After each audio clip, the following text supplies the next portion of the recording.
Marshall for Lessons.io. Today, let's look at that old favorite, Love Potion number 9, written many years ago. Here are the chords. It's E minor, A7, E minor, A7, G, E minor, A7, A sharp 7, B7, and E minor. The next part is A7 to F sharp minor,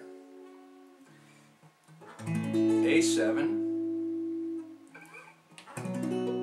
B7, and back to E minor once again. Then we start with the whole sequence all over again for the next verse. Okay, let's look at how we're going to play this. First of all, we want to use all of the chords up on the neck here, because playing these chords in the first position would be kind of rough. You know, you can play that E minor chord down here, but it's hard to control. And then you have to get over here to do an A7 instead of doing it over here. It's much easier to do it up here on the neck. Also, when you're going to go from the A7 to the A sharp 7 to the B7, it's very simple to just leave your hand in its position and just go right up the neck. And then you're right in position to drop into the E minor chord right here.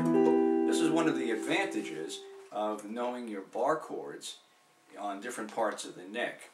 We call this economy of movement, when you can simply leave your hand in a very short span of the neck and do all the chords that you have to do.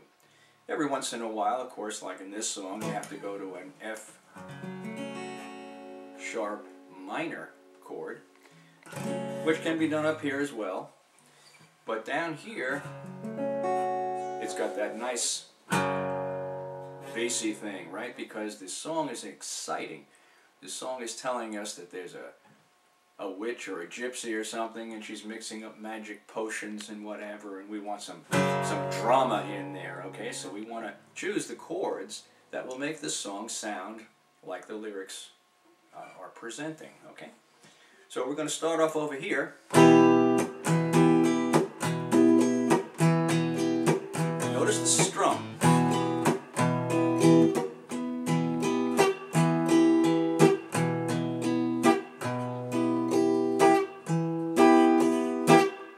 Of course, you can do it any number of ways, just so long as you get that nice quality to it that feels comfortable to you. Now notice the left hand. I'm not changing my fingers at all, but I am going more pressure and less pressure on the chord to get that quality to it. So sometimes it's got like that, and sometimes it's got.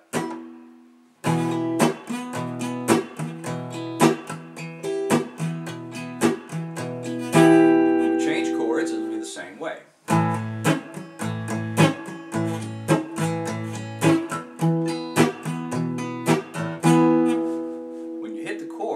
Try to hit the bass note if you can.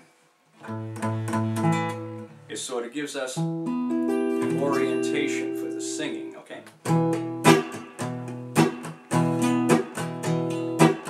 I took my troubles down to Madame Ruth.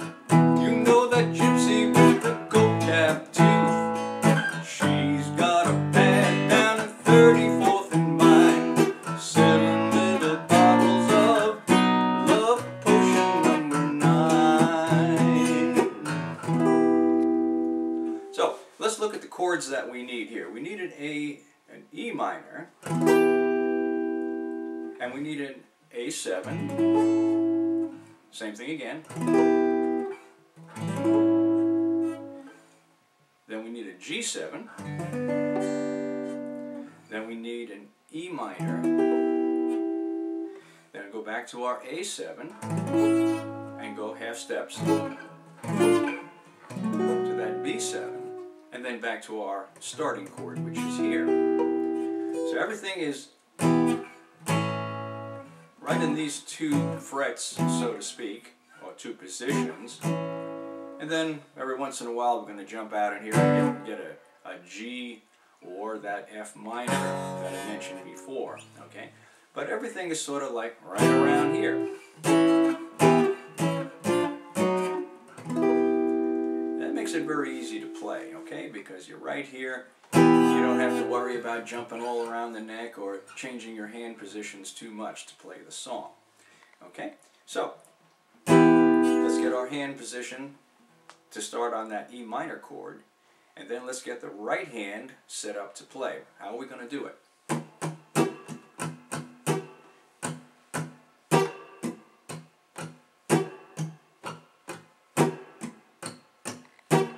We want to get that sound because it has that nice energy to it, right?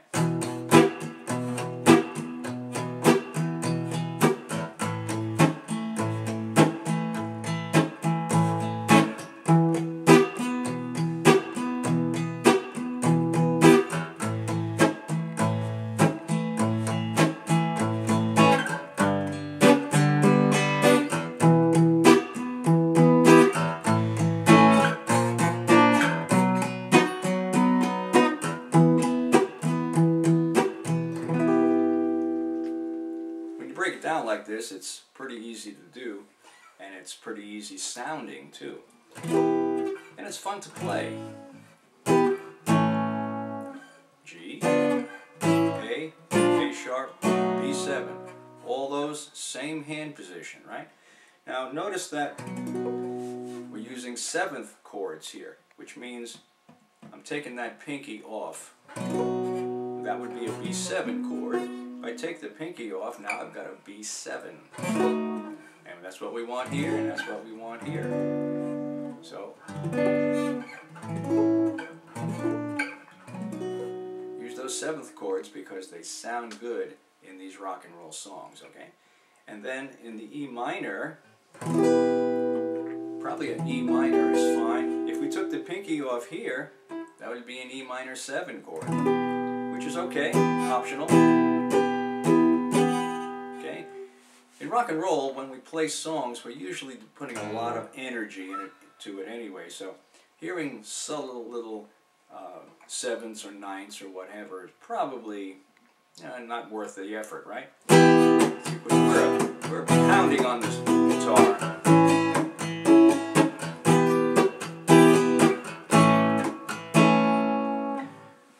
So pick what's comfortable for you. 7ths are fine all the way through, or the full chord. Play full chords up here too if you like. The G, full, A, A sharp, B7, that's fine, and go right back into your E minor chord. Just a note on the minor chords too. The minor chords give us a nice flavor to the song.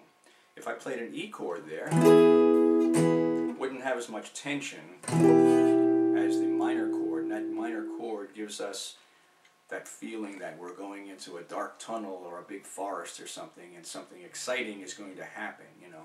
We're going to meet that witch that's making the love potion number 9. So that's how the song was put together, and that's why we want to play some of those minor chords in there. Same thing with the F sharp minor chord down here. Notice the tension in that chord, right? Ooh, watch out, right? So we have a minor here, we have a minor down here. The rest are major chords. G, A, A sharp, and B. And that's all we need to do. Just get that strumming down there, and the strumming is the same on all the chords. Just get your timing, and you'll have a great sounding song. I took my troubles down